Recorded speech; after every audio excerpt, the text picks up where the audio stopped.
Buenas tardes, mi nombre es Carolina Soler y hoy vamos a hablar del capítulo A mitad de recorrido por una verdadera revolución copernicana, en el que Philippe Mirieu propone un cambio de concepción en la educación como tal. En este caso, una forma de resumir el trabajo de Mirieu y su revolución copérnica es que no es posible fabricar un sujeto alimentándolo con porciones de conocimiento, trozos de conocimiento, esperando que posteriormente esos trozos cobren sentido mágicamente para él. Es necesario darle un rol protagónico al sujeto, al estudiante, al niño, en el mundo en el que se desenvuelve, lo que le permitirá paulatinamente y de manera acertada construirse a sí mismo dentro del mundo mismo, comprendiendo el antes, el durante y el después de su travesía. Bueno, esta revolución que propone Mirieu acarrea una serie de exigencias importantes que podemos, digamos, agruparlas en 7 grandes exigencias. La primera es que nos ha nacido un niño, y es lo que él menciona, o porque la paternidad no es una casualidad, y es en renunciar a convertir esa relación filial en una relación que sea de casualidad o de posesión. No se trata de fabricar a un ser que satisfaga nuestro gusto o nuestro narcisismo, sino que le permite al sujeto acoger lo que llega inscrito en una historia que puede superar. Como segundo tenemos es que un ser no se nos resiste, o la necesidad de distinguir entre la fabricación de un objeto y la formación de una persona o de un sujeto. Esto implica que es importante reconocer al estudiante como una persona, un sujeto que no puedo moldear a mi gusto. Debo tener en cuenta que es inevitable y que es saludable además que esa persona se resista a ser moldeado a mi idea. Entonces es importante admitir que lo que nosotros llamamos normal en educación no necesariamente es algo que funcione, y aunque el estudiante puede aparentemente resistirse al cambio, le permite hacer esa construcción propia como un sujeto. También tenemos una nueva exigencia, o una tercera exigencia, que nos habla de que toda enseñanza es un tipo de quimera, o como lo menciona Mirieu, cómo escapar a la ilusión mágica de la transmisión. Como lo habíamos mencionado al inicio, es aceptar que transmitir los conocimientos no es un proceso mecánico, y que los estudiantes se ven atraídos especialmente a aquella información que le remite a problemas que le preocupen, que sean cercanos a su realidad. También tenemos que solamente un sujeto puede ser capaz de decidir lo que quiere aprender, o lo que llama Mirieu la admisión del no poder del educador. Esta exigencia indica que hay que admitir que no se puede tomar por otro lado la decisión de aprender, que es algo propio. El aprendizaje entonces deriva de la decisión que solo el estudiante o el otro, en este caso, puede tomar, y de esta manera pues es completamente imprevisible. Hay muchos personajes que nos dicen incesantemente es lo que eres o lo que debes de hacer, y en este caso pues es algo como una obra propia. En quinto lugar, como una quinta exigencia, tenemos de una pedagogía de las causas o una pedagogía de las condiciones. En este caso ponemos en contraposición los excesos de la individualidad de la sociedad, que son estos espacios de seguridad que se encuentran en nuestro diario quehacer educativo y que pueden posibilitar el aprendizaje, lo que debe estar entonces inscrito en problemas reales que le den sentido a lo que se está aprendiendo. Otra exigencia que acarrea esta revolución copérnica es lo que Mirieu llama como hacia la conquista de la autonomía.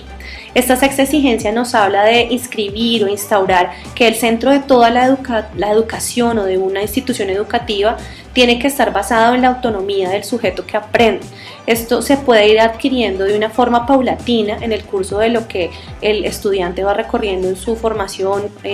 académica,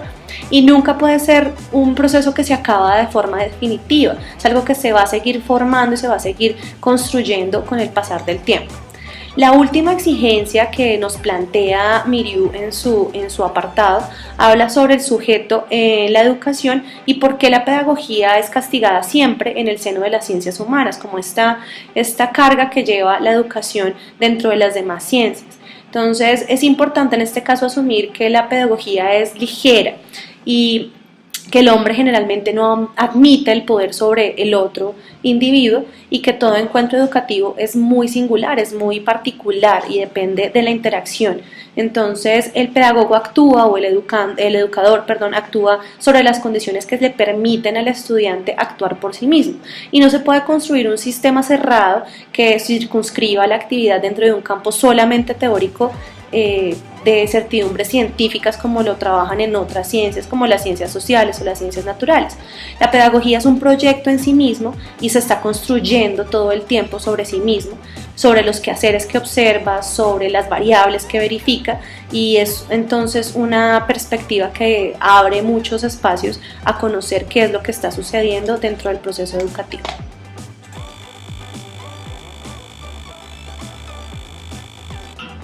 Bueno, para darle continuidad a la comprensión e inferencia de información a través del texto de Miriu, vamos a dar respuesta a 3 interrogantes. El primero de ellos es: ¿qué aspecto replantea de los supuestos teóricos que conocía sobre la educación y la pedagogía? En este caso yo creo que más que replantear conceptos, me parece que permite más bien afianzarlos y descubrir aún más este proceso de construcción que implica la educación, que no podemos suponer de antemano que va a ser un proceso sencillo, que los estudiantes aprenden todos de una manera distinta, vienen de contextos diferentes, su formación familiar, su vida es un mundo completamente aparte, y por lo tanto no podemos permitir que se considere que la educación es algo lineal. En este caso es importante que todas las herramientas que nosotros les damos les permitan a ellos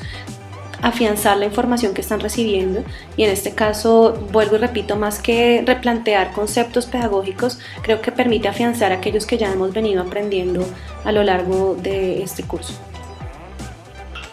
El segundo interrogante que nos hacen en este curso sobre el archivo de Miriu es: ¿qué aspectos de la lectura fortalecen su práctica profesional? Creo que uno de los aspectos más fortalecedores, y tal vez también el que presenta el mayor reto, es el que nos habla de constatar que el aprendizaje depende de una decisión personal, que solo el sujeto, en este caso el estudiante, es el que quiere aprender y decide qué aprender. Creo que este es uno de los retos más grandes a los que nos enfrentamos todos los docentes, y en las que tenemos que utilizar todas nuestras herramientas pedagógicas para establecer currículos que sean atractivos para los estudiantes, para que para ellos tomar la decisión de aprender lo que se les está enseñando sea algo más orgánico, más sencillo de tomar. El ponerse en el lugar del otro y decir que no podemos aprender algo que simplemente no nos llama la atención es algo a lo que nos tenemos que enfrentar a diario, y pues entonces estas decisiones es algo que nos ayudan a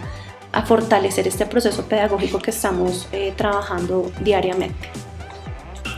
El último interrogante es: ¿qué tensiones o dilemas le plantea el texto en su vida personal y profesional? Creo que uno de los dilemas más grandes está en este aspecto de la autonomía que tienen los sujetos en el aprendizaje y en las acciones educativas.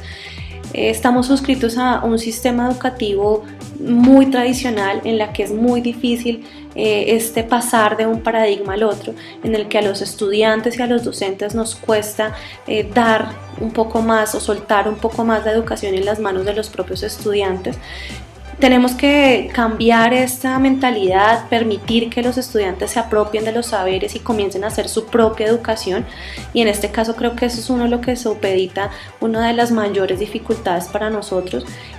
hablando no solamente de lo que estamos apropiando como aprendizaje, conceptos, bases, estándares, sino permitirle también ese crecimiento personal al lado de nosotros como modeladores, no solamente, sino como acompañantes, como mediadores en la educación que los estudiantes están recibiendo. Esa creo que es una de las mayores dificultades, establecer la autonomía para que nuestros estudiantes aprendan lo que quieren aprender y también lo que deberían aprender.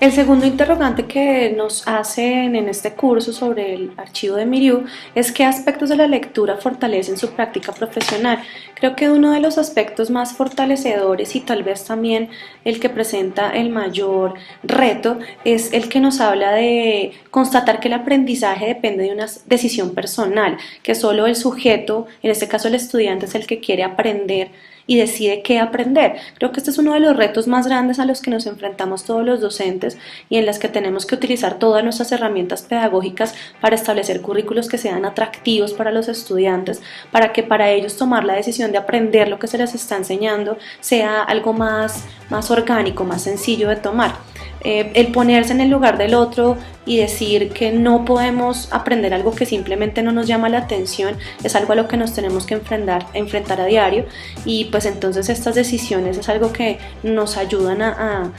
fortalecer este proceso pedagógico que estamos trabajando diariamente. El último interrogante es qué tensiones o dilemas le plantea el texto en su vida personal y profesional. Creo que uno de los dilemas más grandes está en este aspecto de la autonomía que tienen los sujetos en el aprendizaje y en las acciones educativas. Estamos suscritos a un sistema educativo muy tradicional en la que es muy difícil pasar de un paradigma al otro, en el que a los estudiantes y a los docentes nos cuesta dar un poco más o soltar un poco más la educación en las manos de los propios estudiantes. Tenemos que cambiar esta mentalidad, permitir que los estudiantes se apropien de los saberes y comiencen a hacer su propia educación, y en este caso creo que eso es uno de lo que supedita una de las mayores dificultades para nosotros, hablando no solamente de lo que estamos apropiando como aprendizaje, conceptos, bases, estándares, sino permitirle también ese crecimiento personal al lado de nosotros como modeladores no solamente, sino como acompañantes, como mediadores en la educación que los estudiantes están recibiendo. Esa creo que es una de las mayores dificultades, establecer la autonomía para que nuestros estudiantes aprendan lo que quieren aprender y también lo que deberían aprender.